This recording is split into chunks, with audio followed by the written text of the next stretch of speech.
شروع کرتا ہوں اللہ تعالیٰ کے ان بابرکت ناموں سے جو کن فیکون کا مالک ہے۔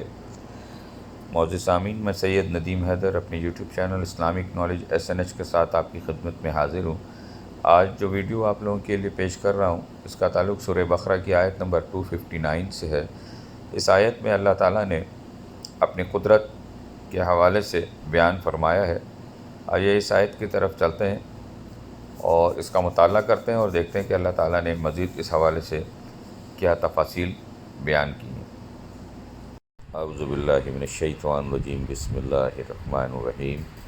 او کالذی مر علی قریات وہی خاویات علی عروشها قال انا یحیی ھذہ اللہ بعد موتها فأماتہ اللہ مئات عام ثم بعثہ قال کم لبثت قال لبثت یوما او بعض یوم قال بل لبثت مئات عاما فانظر إلى طعامك وشرابك لم يتسنح وانظر إلى حمارك ولنجعلك آيات للناس وانظر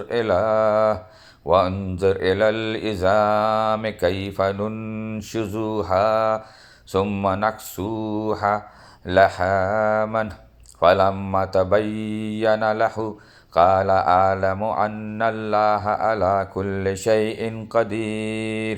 یا تم نے اس جیسے شخص کے واقعے پر غور کیا جس کا ایک بستی پر ایسے وقت گزر ہوا جب وہ چھتوں کے بل گری پڑی تھی۔ اس نے کہا کہ اللہ اس بستی کو اس کے مرنے کے بعد کیسے زندہ کرے گا؟ پھر اللہ نے اس شخص کو 100 سال تک کے لیے موت دی اور اس کے بعد زندہ کر دیا، اور پھر پوچھا کہ تم کتنے عرصے تک اس حالت میں رہے ہو؟ اس نے کہا ایک دن یا ایک دن کا کچھ حصہ۔ اللہ نے کہا نہیں، بلکہ تم 100 سال اسی طرح رہے ہو۔ اب اپنے کھانے پینے کی چیزوں کو دیکھو کہ وہ ذرا نہیں سڑی، اور دوسری طرف اپنے گدھے کو دیکھو کہ گل سڑ کر اس کا کیا حال ہو گیا ہے، اور یہ ہم نے اس لیے کیا تاکہ ہم تم لوگوں کے لیے اپنی قدرت کا ایک نشان بنا دیں۔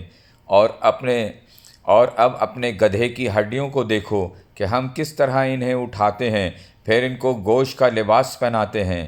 چنانچہ جب حقیقت کھل کر اس کے سامنے آ گئی تو وہ بول اٹھا کہ مجھے یقین ہے اللہ ہر چیز پر قدرت رکھتا ہے۔ سبحان اللہ۔